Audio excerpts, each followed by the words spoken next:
to our top stories this morning. Educators at the state's largest school district will be casting their votes today. This is to potentially hit the picket line. Yeah, the strike vote comes as leaders say contract talks have stalled. Our Barrett Leone live for us in Coon Rapids, where educators will soon be casting their ballots. When are they supposed to vote today, Barrett?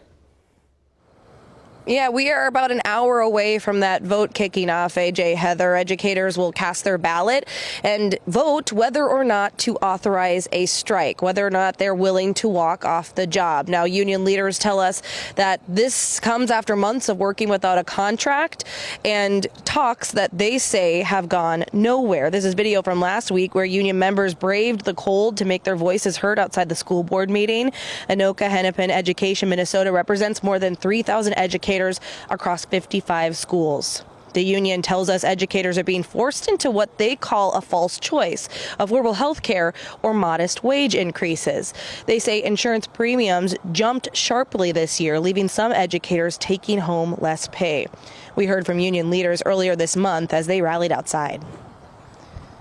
We are not asking for a settlement that is going to bankrupt the district. We share a vested interest in the financial and health of the district, and we believe they can afford what we're asking for.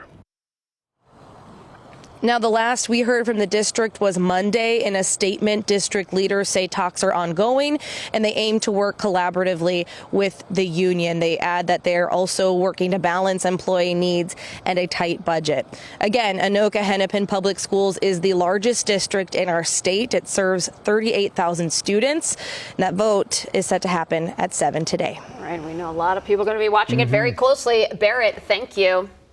Well, some students in Woodbury, they're going to be learning from home today. The Math and Science Academy posting a message on Facebook. They said because of significant increase in influenza and influenza-like illnesses that are impacting 20% of their student population, MSA Woodbury will transition to digital learning for the remainder of the week. Now, the latest numbers from the Minnesota Department of Health show an increase in the number of people who have been hospitalized with the flu.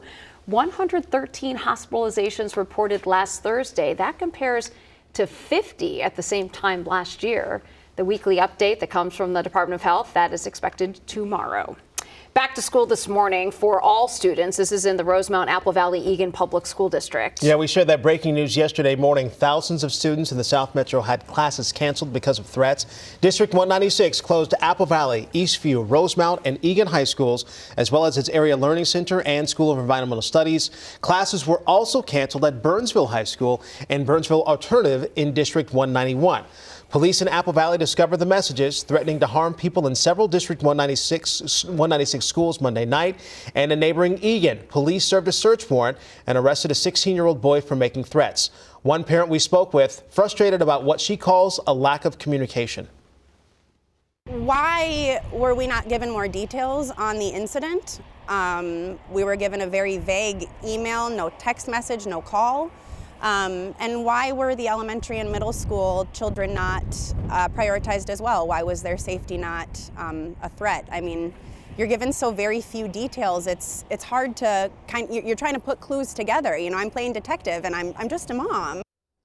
The 16-year-old suspect is being held at the Dakota County Juvenile Detention Center pending charges. A second unconnected threat aimed at two Burnsville middle schools is also being investigated. 6:06 now. Let's get to the very latest from the live desk. Maria Lisignoli, you're following the fight against fraud here in Minnesota. That's right. The U.S. Department of Agriculture is now opening an investigation into fraud allegations in the state. The agency says they want to see the grocery bill from Minnesota's SNAP benefits program. Ag Secretary Brooke Rollins posted on X yesterday with a letter to the governor saying, quote, Governor Walz, there is nothing you can do now that changes the fact that you stood idly by as criminals stole millions from the American taxpayer and hungry families. The attached requires you to verify SNAP participants in the next 30 days. We have reached out to the governor's office for comment on this new call from Secretary Rollins, and we're waiting to hear back. At the same time, today there will be a hearing in the State House to discuss fraud allegations, customized living in assisted living facilities, and adult day services. It will include members of the Fraud Prevention and State Agency Oversight Policy Committee, representatives from the Minnesota Department of Health and the Minnesota Department of Human Services. That's all happening at 10 this morning. All right. Maria, thank you. Let's go ahead and give you a live look from the White House this morning, where President Trump plans to address the nation at 8 o'clock tonight. White House says he'll look back on 2025 and look ahead to 2026. CBS News will bring you that in address in a special report. You can watch it right here on WCCO. We should point out the Survivor season finale will air in its entirety. President Trump has called for a total and complete blockade. This is on all sanctioned oil tankers that enter or depart Venezuela. This is the very latest in the administration's effort to place pressure on Venezuelan President Nicolas Maduro. President Trump made the announcement in a social media post last night. The president's announcement comes less than a week after the U.S. seized the tanker off of the coast of Venezuela. And in Rhode Island, authorities are still looking for a suspect in Saturday's deadly attack on the Brown University campus. They did release enhanced images of a person. This person, they believe, may have been involved. 2 students were killed, 9 others injured when a gunman opened fire in a classroom building. And overnight on social media, President Trump criticized the school's surveillance system, asking why did Brown have, quote, so few security cameras. There are more than 1,000 surveillance cameras across Brown University, but authorities say at the site of the shooting on the edge of campus in an older building, no cameras were in a position to capture the shooter.